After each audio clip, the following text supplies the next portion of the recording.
విద్యుత్ రంగంపై deputy CM Bhatti Vikramarka power point presentation నిర్వహించారు. ఈ నేపథ్యంలో రాష్ట్రంలోని విద్యుత్ రంగ అభివృద్ధి భవిష్యత్తు ప్రణాళికలను ఆయన వివరించారు. విద్యుత్ ఉంటేనే అన్ని రంగాల అభివృద్ధి సాధ్యమని తెలిపారు.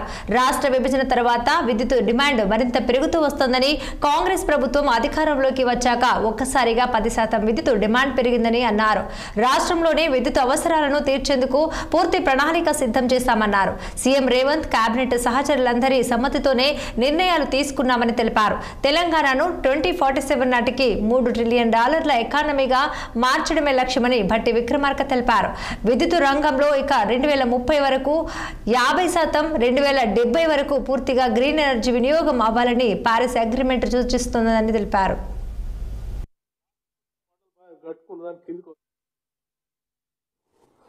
సో ఇది గ్రీన్ పవర్ గానే ప్రపంచం అంతా.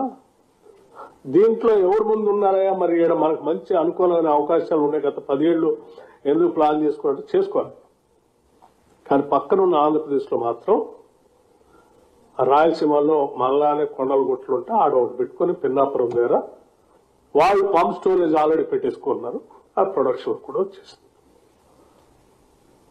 సో ఇది మిగతా రాష్ట్రాలు కూడా పెద్ద ఎత్తున ఆల్రెడీ చాలా రాష్ట్రాలు స్టార్ట్ చేసుకుని చాలా ఫాస్ట్ గా ముందుకు వెళ్ళిపోతా ఉన్నాయి.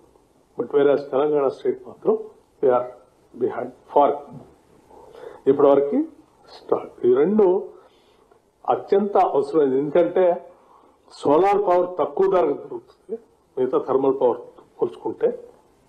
ఓ సందర్భంలో సోలార్ పవర్ రూపాయికి కూడా దొరికింది. తక్కువ టైం చూసుకుంటే ఒక్కోసారి 16 పైసలు 25 పైసలు కూడా దొరుకుతుంది. సో అటువంటి దాన్ని మనం ఈ బ్యాటరీలో స్టోర్ చేసుకుంటాం, లేకపోతే ఈ పంప్ స్టోరేజ్ దాంట్లో చేసుకుంటే తక్కువ ధరకే పవర్ మనం అందించడానికి అవకాశం ఉండేటువంటి పరిస్థితిని మనం అందుకోలేకపోయాం, ముందుగా ప్లాన్ చేసుకోలేకపోవటం. వచ్చిన అందుబాటులో ఉన్న టెక్నాలజీని, అందుబాటులో ఉన్న జియోగ్రఫికల్ కండిషన్స్ తెలంగాణకి వీఆర్ నాట్ ప్లాన్ ఇట్.